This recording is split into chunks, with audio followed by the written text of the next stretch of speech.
Hello, this is Dr. Mike, and this is the first lecture in the series that we are talking about philosophy.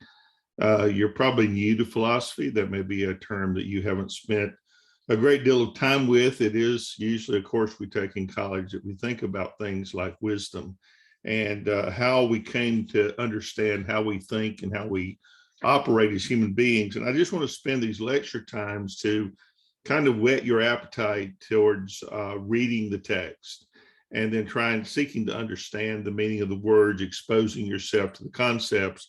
And as you get older, that will become more valuable to you. When I was an 18, 19-year-old taking this in my early years of college, it didn't mean nearly as much. In my senior year, I went back home to take care of my dad who was sick and my brothers, and did not finish the curriculum and came back 30 years later to finish. And I was amazed at how much philosophy meant to me 30 years after the fact, after I had gotten some experience and a little bit of life under my belt. It really did mean more to me. And so I wanted to share with you some of the very basic concepts as a form of introduction. And we'll talk about chapter 1 today, and then there'll be 4 lectures in this series per week as we cover each of the sections. And so I think it's important for us to get some kind of an introduction. You probably are aware, if you know anything about philosophy, you know something about the ancient Greeks, and that they were involved in the beginning as they began to think about lots of things. We owe so much as Western peoples to the Greek philosophers because they were the first to think about government, about people, about how we think, how we're different from the rest of the Earth's creation. And so I think there's some concepts there that we hold to very dearly. Along the way, I'll also introduce you to some of those philosophers. You'll be picking one of those in the quiz, where you'll write 2 or 3 sentences about them. And of course, the quiz is open book, so you can use your text. But so basically, there are some features of philosophy that are critical. Basically, articulation and argument, and those terms are probably $50 words, but articulation, I purposely mean that you're putting your ideas into clear and concise, readily usable language. We have to get our thoughts from our mind to a piece of paper, and language is the way that we do that. And the ancient Greeks talked a great deal about the development of language and of understanding. And I think if you've had any courses where you've had to write a paper, you understand a little bit of that struggle. And this course may help you with that in order to be more logical in your writing and to follow a train of thought that makes some sense. We all have to follow.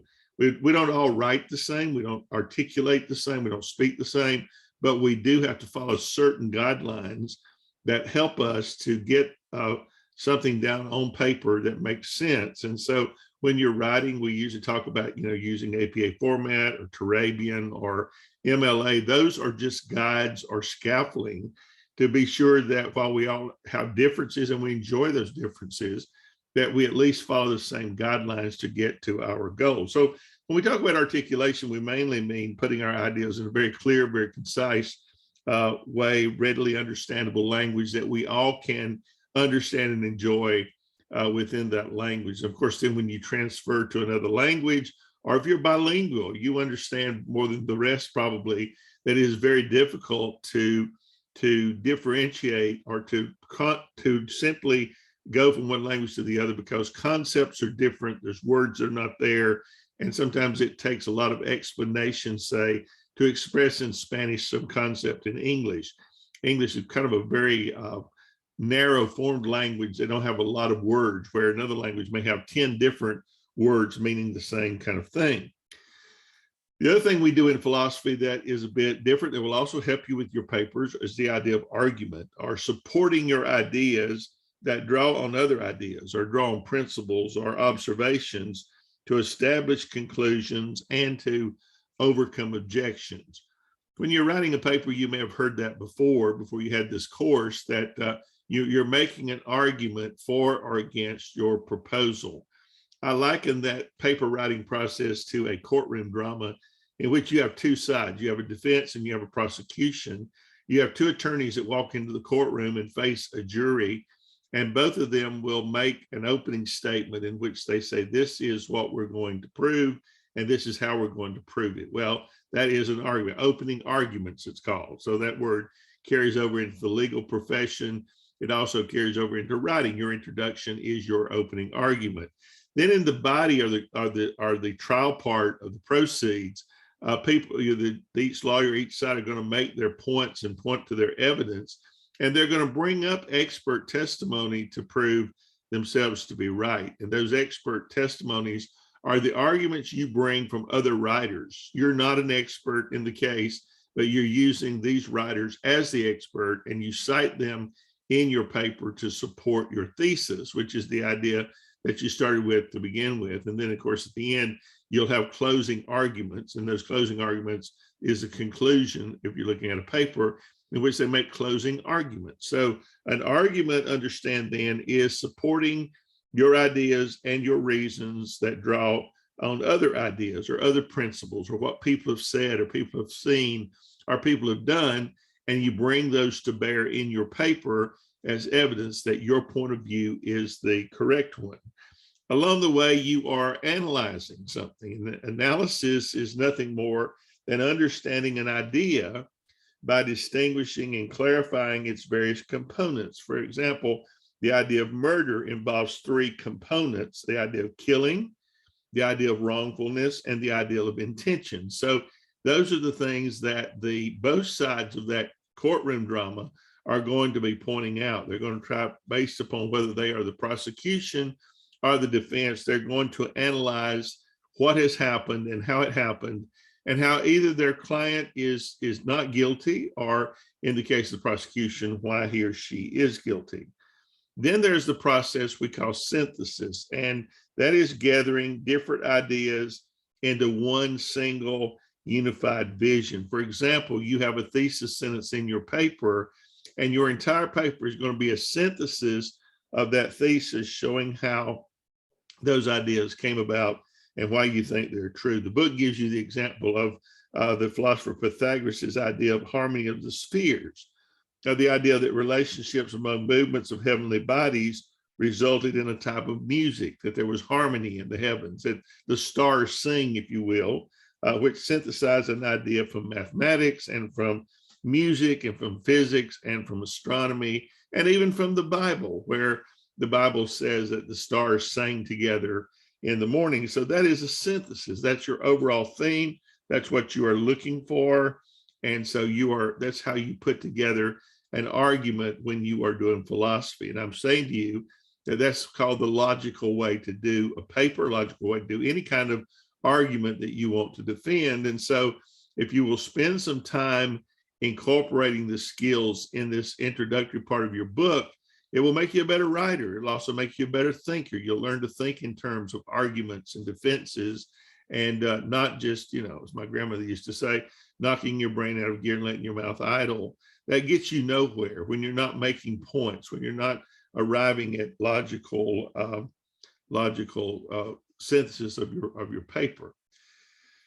So there are some concepts in philosophy that I want you to become familiar with. And as you read through this introductory chapter, there's some important points to be made. It divides these terms up into ways that you will hear them over and over and spend a little time learning them, get familiar with them. One is the idea of metaphysics. This is a theory of reality and the ultimate nature of all things. How do things operate and what is their nature? The aim of metaphysics is a comprehensive view of the universe, an overall worldview. And that is a term that you'll hear over and over again. Many times you hear that. What is your worldview? How do you look at the universe? How do you view the world that you live in? Every one of us has a particular worldview that we operate from. I think most of you have seen my bio that either in this class or in times past. I was a pastor for 20 years. My worldview would be mainly Christian, with some modifications on that. I've changed a lot in 65 years from where I started, what my original intent was, but I still have the same basic worldview. Yours might be quite different, and that's all right. We don't all have to have the same worldview in order to operate in this world that we live in, but you do understand that you do have one. And part of that metaphysics is sometimes called ontology, or the study of being. It's an attempt in order to list in order of priority the various sorts of entities that make up the universe. And there are many different entities, and you do them in order usually of importance. The other, another thought is the idea of ethics, and you do take an ethics class in most programs, but the study of the good and the bad and the right and the wrong, the search for the good life, and a defense of the principles and rules of morality. And so it's sometimes called moral philosophy or ethics, although it is but a single part of this broader field of ethics. Where do you get your ethics from? Maybe you get them from your grandmother. Lots of people raised by their grandmother or by their single mom or by their parents. They will say, well, my ethics came from my mom and dad. I learned right and wrong from them. I learned good and bad from them. It might be your religion, and that doesn't mean it's Christian only. Every religion teaches some kind of moral code, moral ethics that you live by. Many of them, especially the monotheistic religions, will have a book that they follow, that they read by. And so when you think of ethics, and I do hope you get to take the class in ethics because it's very enlightening, you come up with ethical positions. For example, you may have a particular feeling about capital punishment, or about abortion, or about euthanasia, or any of a number of things, the environment. All those things are ethical points that you hold a position on. You may not realize you do, but you do have feelings about them. And so it's good to highlight them, to think about them, to hone them down to where they adequately reflect your feelings. You often hear the word epistemology. Epistemology is the study of knowledge. Everything that we study has an epistemology to it, such as questions about what can we know and how can we know that? How do we know anything? And what is truth? Those are the things that we'll talk about. The ancient Greek philosophers, this is kind of where they started, was questions about, excuse me, what truth is. Is there one truth, or are there many truths? And how do we go about knowing anything? The other important term is the term logic, excuse me. When we talk about philosophical logic, it is the study of the formal structures of sound thinking and good argumentation. So when you look at a problem and you're going to argue the problem, you want to use very sound thinking. And so basically a part of your education is to produce in you a logical ability to think about and to talk about and to argue your points. You don't just say, well, I believe that, and that's all that matters. No, it's not. There's also the element that you must learn to argue, to stand up and stand up for what you believe in, to do it logically and make other people see your point of view. We sometimes talk about philosophy of religion, or philosophical theology, philosophical study of religion. We can study religion without it interfering with our own personal belief systems. I think that's why when we first mention religion, everybody says, I don't like religion, or I don't have religion, or I do have religion. I don't appreciate you saying things about other people's religions. Those are all our personal views. It is important in academics that we learn to separate our own personal theologies and our personal views. And we all have religion. Even if you're an atheist or an agnostic, that is a religion in itself. My grandmother used to say that religion is just a way of doing things. Even the mule has religion. It has a way of doing things. So whatever your religion, it doesn't have to even involve a God, but it is your life view, your worldview, how you operate. And so when we talk about the philosophy of religion, we're talking about the underlying sequence and foundations that everybody on this planet has. Did you know that we have never found a group or tribe of people, no matter how remote, no matter how cut off from the world they were, who did not believe in some kind of a God? It might have been what we would call an idol, worshiping man-made gods, or it might be some God in the universe that's far and away, or it might be the ocean. Ancient Egyptians worshiped the river Nile among their many thousands of gods. The Hindus have over 10,000 gods that they worship. So it can be anything from monotheistic, the worship of one God, of which we normally think about Christianity, Judaism, and Islam, to worshiping a myriad of gods, which we would think about Hinduism and pantheism. Many others are not even having a God figure at all. You worship the energy of the universe, like in Buddhism, Shintoism, and many of the Eastern religions. All of these are considered religions, but they have a lot of differing forces that come in contact that are important.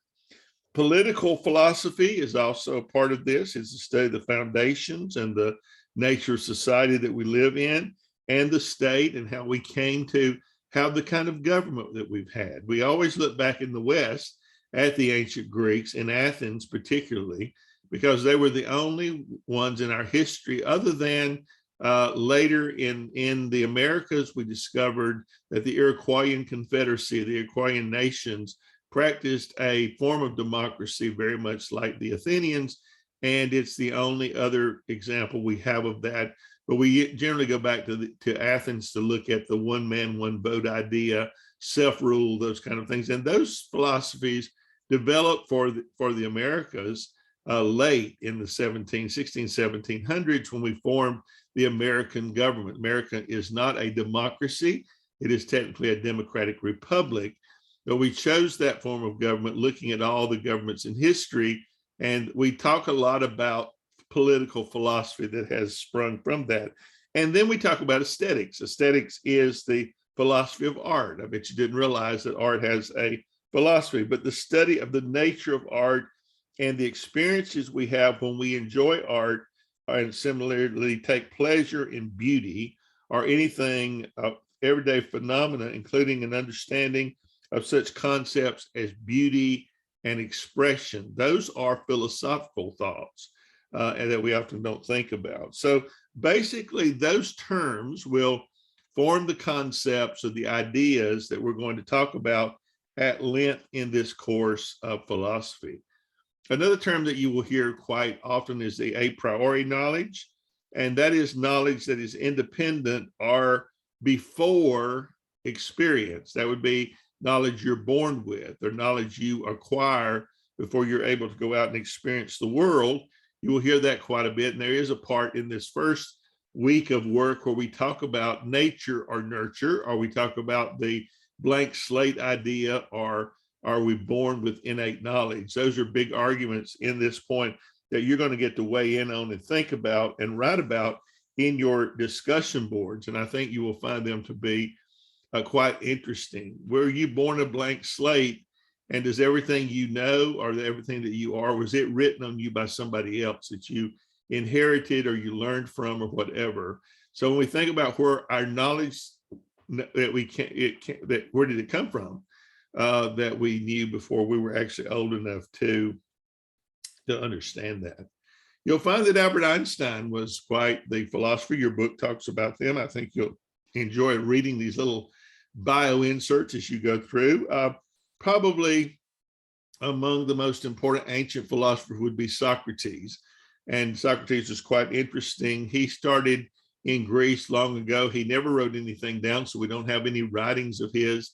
What we know Socrates thought we get from his students like Plato and Aristotle, who will quote him quite often. And that's quite the beauty of being a teacher, is that your students may not write anything you say down, but they tend to quote you quite a bit as they go through their life. There is Plato, who was a student of Socrates.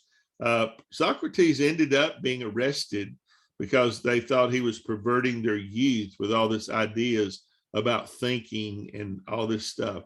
Not very far removed from what it was like when I started to college. I came from a very, very conservative religious background and religious fundamentalism, and they were afraid of knowledge. They were afraid that somehow going to Clemson was going to pervert me and turn me into some kind of stark staring atheist and destroy my religion, destroy my life. In fact, my pastor got personally involved in trying to keep me from going to school at all.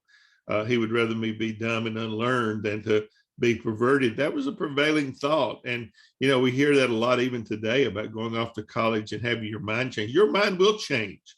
when you go to school. You will learn new things. You will take on new ideas. And Socrates was literally sentenced to death and allowed to commit suicide because he was considered to be a perverter of young people. So I thought that's a very interesting thought. But Plato was his student, carried on his work, as did Aristotle, who was a student of Plato.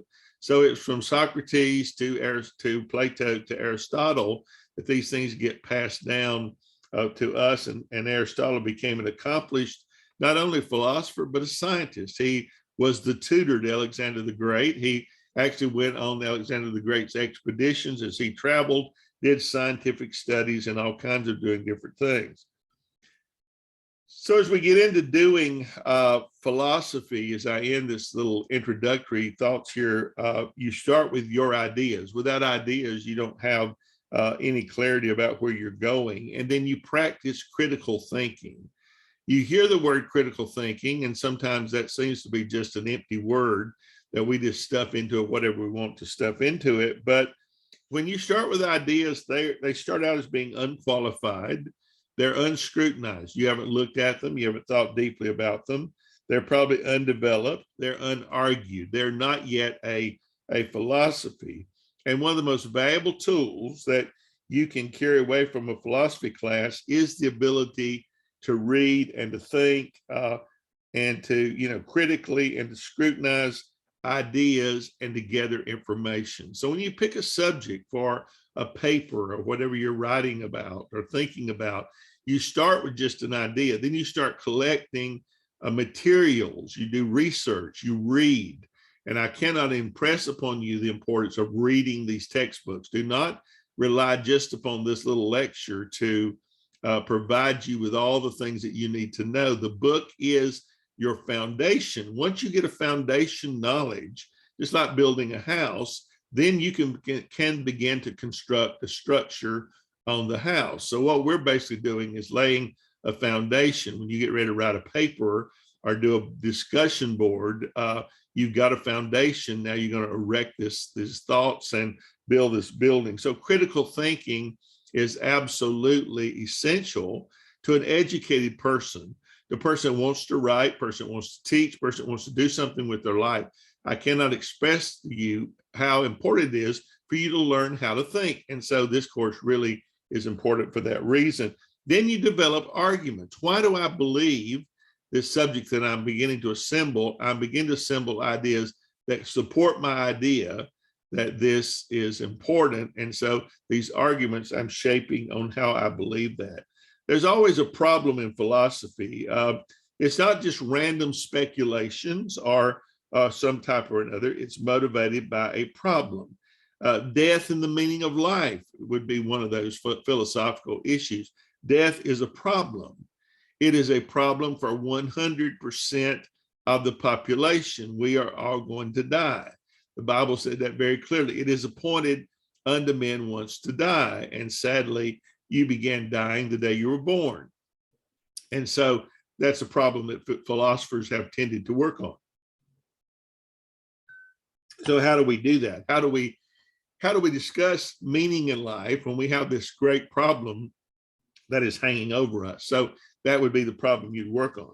Then imagination. You use a list of your ideas with the qualifications and with the arguments that you have found to inspire you to think and to write further and to develop your views and bring them into a world vision as much as, like poetry or something. You write poetry from those foundations, or you write stories, and you're developing your own particular worldview.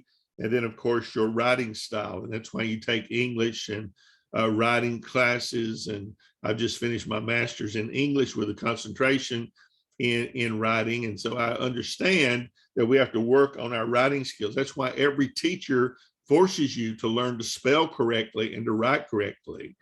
Because if you can't do those things, there will always be some kind of a black mark against your education. So, we need to think about that. Socrates, as the book says, might have said everyone should think about his or her life, because at least sometimes that helps us out of hard situations and make an unexamined life not worth living. Think about that. An unexamined life is not worth living. How much time have you spent thinking about your life and why you're here? What's your purpose? It's not just to fill space or to breathe air or to eat food, but every one of us have a purpose for which we are placed upon the earth. And it's important for us to understand that we need to fulfill that purpose. And in order to do that, we train, we learn, we grow, we make the best instrument of our lives we can. And so that's really your purpose in going to school, is that, you know, if you're not going to train, then you're never going to be as good at something as you could be. So think about these things as you read this introduction, and I hope that they'll mean more to you having talked about them. And maybe I can bring the philosophical concepts down to our level that we can understand. The book can be a little dense at times. You have to do a little thinking about what you're reading, but I think with this and with some time, you will learn to appreciate the course. And I look forward to working with you over the next 3 weeks to learn some great philosophy. If you need me, please contact me. You have my phone number, you have my email. I do accept text. Just please identify yourself and the school you're with so that I'll know how to best answer your question. Until the next lecture, thank you, and I look forward to talking to you.